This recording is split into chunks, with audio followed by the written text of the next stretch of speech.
একদা একটি ধনী পরিবারের ছেলেকে তার বাবা একটি ভ্রমণে নিয়ে যাওয়ার সিদ্ধান্ত নিলেন। তাকে দেখানোর জন্য যে সে কতটা ভাগ্যবান। তার বাবা তাকে একটি খামারে নিয়ে যান, যেখানে একটি নিম্ন আয়ের দরিদ্র পরিবার বাস করত।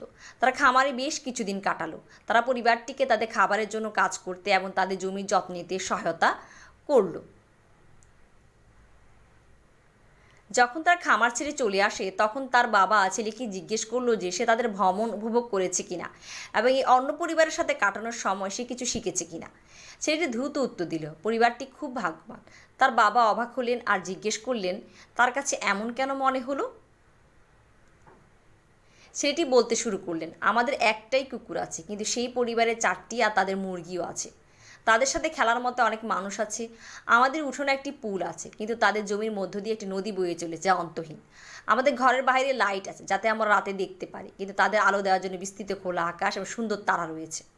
আমাদের একটি উঠোন আছে, কিন্তু তাদের উপভোগ করার জন্য পুরো দিগন্ত রয়েছে, আর চারপাশে দৌড়ানো এবং খেলার জন্য প্রচুর জায়গা আছে।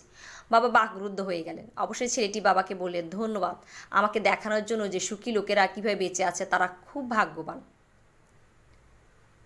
নৈতিক প্রকৃতির সম্পদ এবং সুখ বস্তুগত জিনিসপত্র দ্বারা পরিমাপ করা যায় না। আপনার পছন্দের লোকদের কাছাকাছি থাকা, সুন্দর এবং প্রাকৃতিক পরিবেশ উপভোগ করা এবং স্বাধীন থাকা, এগুলি মূলত প্রকৃতির সুখ, যা অনেক বেশি মূল্যবান। একটি সমৃদ্ধ জীবনের মানে বিভিন্ন মানুষের কাছে ভিন্ন ভিন্ন হতে পারে। এটি নির্ভর করে আপনার চাহিদা এবং অগ্রাধিকার কী। আপনার কাছে যা গুরুত্বপূর্ণ তা যদি আপনার কাছে থাকে, তবে আপনি নিজেকে সুখী ধনী হিসাবে বিবেচনা করতে পারেন।